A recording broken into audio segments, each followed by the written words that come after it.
तो ये जो घर दिख रहा है ना सामने, इसी घर में 1950 और 60 दशक की मशहूर अभिनेत्री और सिंगर सुरैया जी रहा करती थी। जो कि सामने आपको खूबसूरत सा महल दिख रहा है, घर, ये जो पूरी की पूरी बिल्डिंग दिख रही है, इसी बिल्डिंग में सुरैया जी अपने पूरे फैमिली के साथ रहा करती थी।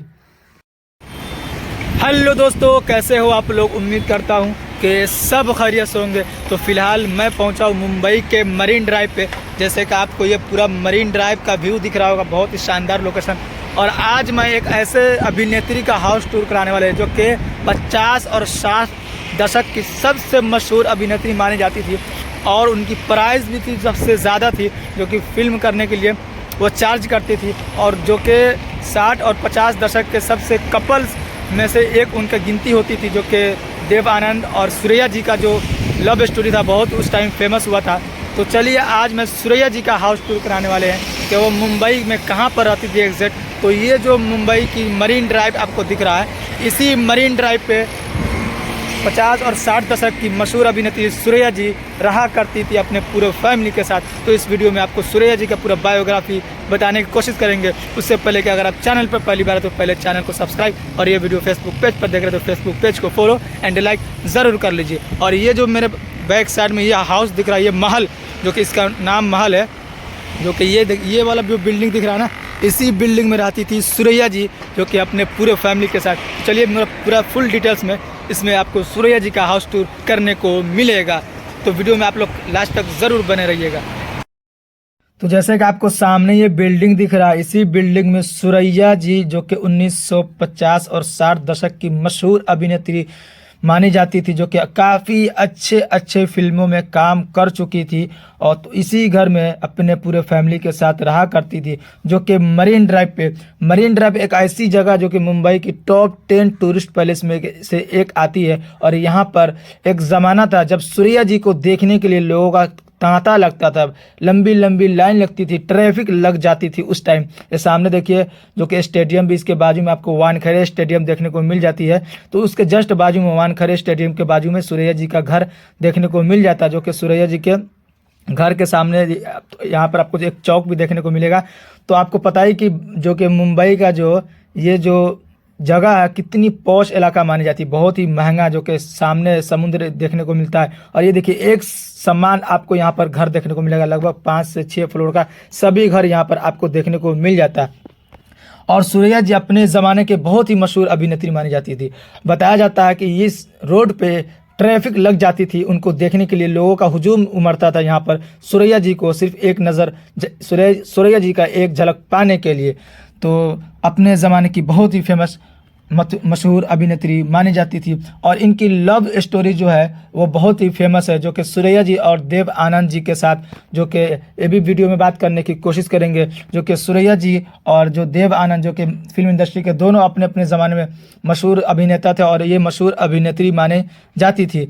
तो ये यहाँ पर देखिए कितना खूबसूरत सा आपको एक लाइन से आपको घर देखने को मिलेगा, जो कि सामने देखिए वानखेड़े स्टेडियम, जो कि लाइट वगैरह आपको सामने दिख रहा होगा, तो इसके पीछे वानखेड़े स्टेडियम है। और ये देखिए सामने आपको समुद्र जो कि देखने को मिलता है। यहाँ पर शाम को अगर आप आते हैं मरीन ड्राइव पे, तो यहाँ पर काफ़ी भीड़ आपको देखने को मिलता है, और बहुत ही फेमस जगह मुंबई की मरीन ड्राइव। अगर सुरैया जी के कुछ बायोग्राफी के ऊपर बात करते हैं तो उनका जन्म हुआ था 15 जून 1929 को लाहौर, पाकिस्तान, जो कि ब्रिटिश शासन में ये पाकिस्तान और हिंदुस्तान एक ही था। और उसके बाद से लाहौर में इनका जन्म हुआ, बाद में ये हिंदुस्तान और पाकिस्तान का बंटवारा हुआ तो ये हिंदुस्तान आ गई और मुंबई शिफ्ट हो गई। और अगर इनकी मृत्यु की बात करते हैं तो इनकी मृत्यु हुई 31 जनवरी 2004 को, जो कि मुंबई में इनकी मृत्यु हुई। और अगर इनके फुल नेम की बात करते हैं तो सुरैया जमाल शेख इनका फुल नेम है। और इनके अगर फादर की नाम की बात करते हैं, इनके पिता का, तो अजीज़ जमाल शेख। और इनके मदर की नेम की बात करते हैं मुमताज़ बेगम, इनके मम्मी का नाम था।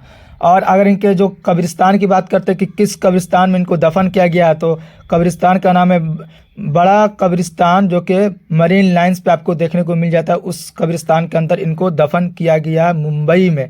और अगर इनके फिल्म करियर की बात करते हैं तो ये बहुत बड़ी एक्ट्रेस और सिंगर मानी जाती थी, जो कि सिंगर थी और एक्ट्रेस थी। और ये फिल्म में एक्टिव थी 1936 से लेकर 1963 तक ये फिल्म इंडस्ट्री के अंदर, बॉलीवुड के अंदर एक्टिव थी। उसके बाद से ये फिल्मों में काम करना छोड़ दिया। सूर्या जी का अगर अफेयर्स की बात करते हैं, लव स्टोरी की, तो देव आनंद जी के साथ बहुत ही फेमस इनका लव स्टोरी हुआ, जो कि आखिर अंजाम तक पहुंचा नहीं। दोनों के साथ शादी नहीं हो पाई, जो कि इनके फैमिली मेम्बर्स के कारण। और जो कि सबसे बड़ी बात कि इनके जो एक हिंदू थे, एक मुस्लिम थे। तो सूर्या जी मुस्लिम थे और देव आनंद जो कि हिंदू थे। तो इनको जो नानी को ये पसंद नहीं था और इनके फैमिली में मेम्बर्स को ये पसंद नहीं था कि हिंदू मुस्लिम में इनकी शादी की जाए, जिसके कारण इनकी शादी नहीं और इनकी जो लव स्टोरी जो है वो परवान चढ़ी, लेकिन आखिर अंजाम तक पहुंच नहीं सका, जिसके कारण सूर्या जी ने अपने लाइफ में शादी नहीं की, सिंगल ही रही और ऐसे ही मर गई। और देव आनंद जी ने हार मानकर उन्होंने लास्ट में वो शादी कर लिए, लेकिन सूर्या जी ने अपने आप को अकेला ही रखा और उन्होंने शादी नहीं की। और सूर्या जी और देव आनंद जी के लव स्टोरी इतनी फेमस है, अगर बात करते हैं तो इन दोनों के अफेयर्स के लगभग 4 साल तक चला। 1948 से लेकर 1951 तक इन दोनों के साथ अफेयर चला, लेकिन सब लोग मानते थे कि इन दोनों की शादी हो जाएगी, ये दोनों अलग नहीं रह सकते, लेकिन ऊपर वाले को जो मंजूर होता है वही होता है। लेकिन कुछ ऐसा वक्त आया कि इन दोनों को अलग अलग होना पड़ा, लेकिन सहमति से बात विचार होने के बाद दोनों के परिवार ने सहमति जताई, उसके बाद से दोनों अलग हो गए, लेकिन शादी नहीं हो पाई। इतनी हार्ड, मतलब इतनी इनकी प्यार मोहब्बत की फिल्म इंडस्ट्री के अंदर चर्चा थी, किसी को थोड़ा भी अंदेशा नहीं था कि ये दोनों अलग हो सकते हैं और अलग होकर ये दोनों रह सकते हैं। लेकिन फिलहाल दोनों अलग हो गए और दोनों में से एक ने शादी कर ली, जो कि देव आनंद ने। और सूर्या जी ने अपने लाइफ में कभी शादी नहीं की और अपने अकेला रहने का निर्णय किया। और अगर सूर्या जी की फिल्म की बात करते तो इन्होंने अपने लाइफ में 67 फिल्मों में काम किया है और 338 गाने गाए, मतलब सिंगर भी थी और एक्ट्रेस भी थी, तो 338 ये गाने गाए हैं। लगभग 12 साल के एज से इन्होंने चाइल्ड आर्टिस्ट के रूप में इन्होंने फिल्मों में काम करना शुरू कर दिया था।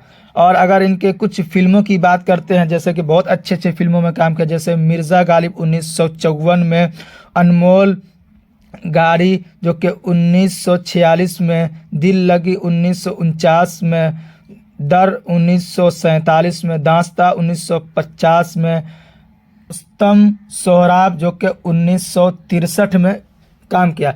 लगभग 1950 और 60 दशक की मशहूर अभिनेत्री मानी जाती थी। उस ज़माने में मधुबाला जी थी, नरगिस दत्त थी, तो उनसे मतलब ये फेमस एक्ट्रेस मानी जाती थी अपने ज़माने में।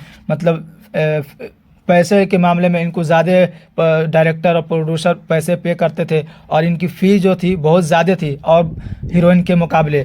और अगर ये बाल कलाकार के रूप में 1936 में अपने फिल्म के अंदर डेब्यू किया, मैडम फैशन से, जो कि ये फिल्म आई थी, उसमें चाइल्ड आर्टिस्ट के रूप में काम किया। और बतौर लीड रोल के रूप में बड़े पर्दे पर इन्होंने काम किया, जो कि लीड रोल में ताजमहल फिल्म आई थी उसमें इन्होंने काम किया। और इसका जो उसमें रोल था, मुमताज़ महल का रोल था, तो बहुत ही फेमस ये किरदार था इनका, जो कि ताजमहल फिल्म के अंदर। और इस फिल्म से इनको बहुत ही पॉपुलैरिटी मिली और लोगों के अंदर बहुत ज़्यादा लोग इनको पसंद करने लगे। इसी तरीके से धीरे धीरे फिल्मों में काम करने लगी और अपने हिंदुस्तान पर, बॉलीवुड पर अपना एक दबदबा बना ली और इनका एक अलग छवि बन गई, जो कि काफ़ी अच्छे अच्छे फिल्मों में काम करने लगी। और हम जैसे लोगों को और इस हिंदुस्तान को काफ़ी अच्छे अच्छे फिल्म देकर इस दुनिया से जा चुकी है सूर्या जी।